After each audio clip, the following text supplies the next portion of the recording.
Welcome to the show, everybody. Joseph Robert, the fantasy football counselor. Today we are talking about the top 10 running back breakouts for fantasy football 2020. Everybody wants to know who the next breakout is. We've seen it throughout the years. Kareem Hunt in 2017. We saw Philip Lindsay breakout in 2018. We see these guys sometimes come out of the woodwork, come out of nowhere, have great fantasy seasons, but they're completely under the radar, guys. Nobody sees them at the beginning of the season. Well, I'm here to tell you that I'm going to lay out 10 guys that could potentially break out that you need to be aware of so that you possibly stash them on your bench and get that breakout running back. And everyone's like, wow, how'd you know that? Because you know why you knew that? Because you did the research and you listened to the fantasy football counselor. The counselor has spoken. So, guys, I'm excited to share this list here with you. Now, there's other guys that could potentially break out. A guy like Eno Benjamin, right? A guy that was drafted in the 7th round by the Cardinals, who's out of Arizona State there. So he's a guy that's loved by the hometown. Could break out because Drake kind of sucks. He hasn't really done anything. So you never know, right? Guys like that could break out. So some deeper sleepers. I won't get into any of those deep guys, but I will get into some guys that are pretty deep, but not as deep as like an Eno Benjamin, okay? Now, before I get into this list, guys, we are full flow. The season's happening. I announced this yesterday. You know, the NFLPA, the NFL have announced they will, come to some sort of agreement to protect the players due to this world situation. So the season will happen. I was watching the UFC yesterday. It's been going, even, during the peak of this whole world crisis, the UFC was running, basketball's back, baseball's going. So I'm beyond excited. Football is going to happen, and you guys are going to be at the front end of this thing with me. We're going to be enjoying the season together. There's a couple ways to enhance that game experience. Number one, obviously, you play fantasy football, so you know how exciting fantasy is and how exciting that makes the game and entices it. But another thing we've added is something called FantoFan Network. Guys, click on the link below here or follow FantoFan Network on Instagram. I've taken all the top YouTubers on the planet and put them in one spot, delivering you guys content for every single team. We even have a Around the League section where we give you guys around the league news, right? Could be from any team, all on one site, fantasy, reality, everything there at FantoFanNetwork.com. Check that out. Also, guys, we're going to be going and producing on Twitch this summer, probably I'd say mid-August to late August. I would say we're going to launch this thing, and we're going to be going on Twitch. Guys, I'm beyond excited, creating our own network with the top influencers for every sports team. FantoFan Network.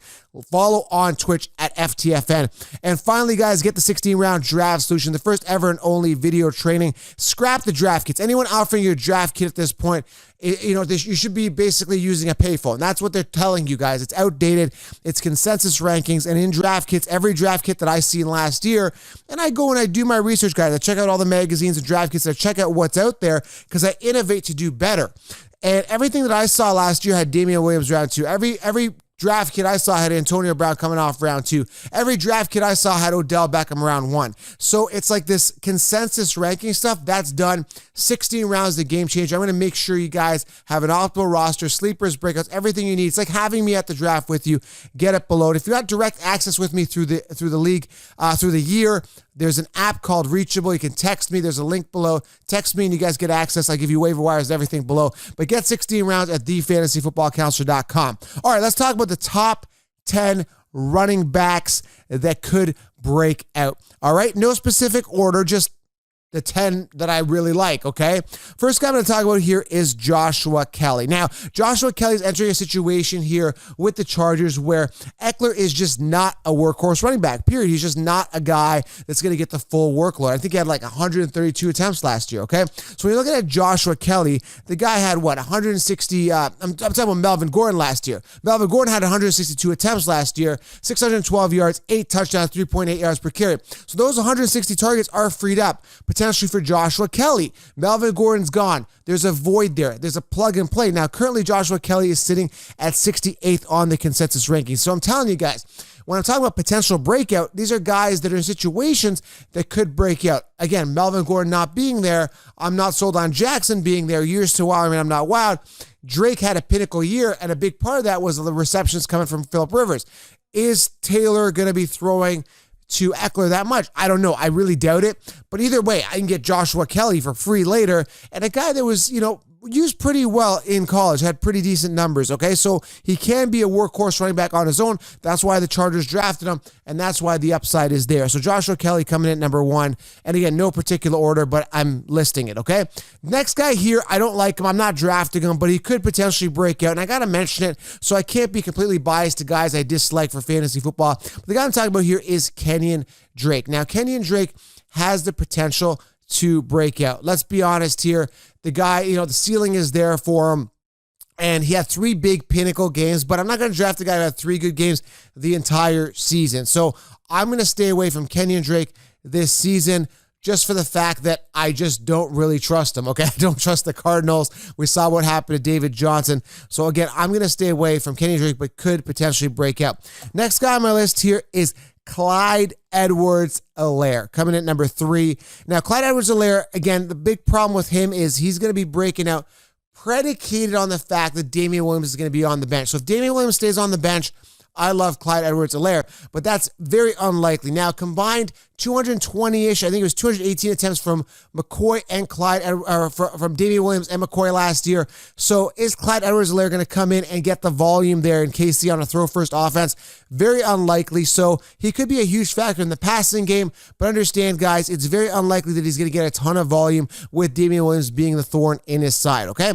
Coming in at number 4, Jonathan Taylor. Now, Taylor has a ton of ceiling. If you look at him, he had like 300 attempts last year in college, over 2,000 rushing yards. He's an absolute monster. Now, he's sitting 23rd on the consensus rankings. Marlon Mack's going to be there. They've already talked about going with a 1-1 punch with Mack and Taylor. But if Mack emerges, and I think he will, based on talent, he could get the workload there in Indianapolis. But the problem is Philip Rivers, as you've seen before, likes to throw the ball to pass-catching running backs, and Taylor is not really a pass-catching running back. Now, he caught around 26 balls last year, but that's just not enough for me. And he has some, he has kind of like a bad reputation for dropping some balls. It is what it is. I mean, you can improve on that. So they've got Nyheim Hines there. They've got Marlon Mack. They may get integrated. That's why they're talking about a committee. So Taylor, I think he's going to be getting a lot of rushing yards on the ground, but he's going to be hindered a little bit in the passing game, unfortunately. But I like him. He could potentially break out. Next guy here, coming in at number 5, Cam Akers. Now, Cam Akers, I absolutely love as a plug and play. If you look at, what's his name? Darrell Henderson. I don't remember because he hasn't played much. Darrell Henderson had 39 attempts last year. 39 attempts, 147 rushing yards, 3.8 yards per carry. Nothing to get excited about. If they believed in Darrell Henderson would have been the starter and Cam Akers would not have been acquired. I'm not sold on Henderson being the guy. Akers is going to be a plug and play, and he's sitting 28th on the consensus rank. He's a guy you can get in around the 4th, 5th round. Probably most likely fall to the 5th round in 12-person PPR leagues. And listen, this guy could really, really break out because that void is gone with Gurley. Akers could be the guy who ran behind a mediocre O-line in college. Now he's going to get a bit of an upgrade. So, I mean, the sky's the limit if they give him the ball and the volume and he picks up that offense and has really good pass protection. The ceiling is high for Cam Akers, okay? All right, next guy I want to talk about here, coming at number 6, David Montgomery. Listen, David Montgomery, 3.8 yards per carry, 889 yards. Understand with David Montgomery, he's going to get the ball a lot more. Nagy being on the hot seat, Tariq Cohen not being a full workhorse running back, Montgomery's going to be the guy to eat the ball. And 242 rushing attempts last year. That's going to go up. They're going to feed him. Feed David Montgomery. I'm telling you guys, he's going to get the goal line work. 6 touchdowns, last year rushing. That's going to go up as well. He has been working on his speed. I keep talking about this. David Montgomery is, I think, going to be probably one of the biggest steals in drafts coming off at the end of the 4th, 5th round. Love David Montgomery this year. Coming at number 7, Alexander Mattison. We're still uncertain here with the Dalvin Cook situation. There was talk about him potentially holding out. Then there was talk about him playing. Then there was talk about him, still holding out. Then there's talk about him showing up at camp. Who knows about Dalvin Cook? It doesn't matter. Either way, Dalvin Cook's going to get hurt this season, and you're going to start Alexander Mattison at some point in the season.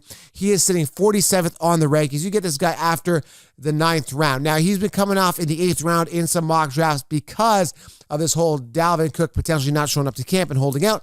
People drafting Alexander Mattison like he's a starter. I would draft him as an RB4, RB5 on your team with massive upside. that could start. Do not handcuff Dalvin Cook with Madison. Just draft somebody else and then get Madison later. So that's what I'm saying. Get yourself a Henry or Jacobs, then get Madison later. Now you've got yourself 2 RB1s. Believe me on that one. Coming in number 8, Zack Moss. Love the upside, sitting 51st on the consensus rankings. This guy's an absolute steal. I mean, this guy is going to get the work. We've talked about him being really arrogant and cocky, whatever you want to say, or confident, comparing himself to Marshawn Lynch, calling himself Moss Mode, saying he's going to run over defenders. Listen, I believe in the guy. Obviously, the Buffalo Bills too do as well, or they would not have drafted him, and they don't believe in Devin Singletary. If they believed in Devin Singletary, he would have been the workhorse running back. He's a little undersized. I've been to training camp. He's a small guy, Singletary. They needed a bigger guy. They brought in Zack Moss. Zack Moss will get some work, and it'll be a committee there. I think almost everybody's trying to duplicate what the Saints did years ago with Ingram and Kamara.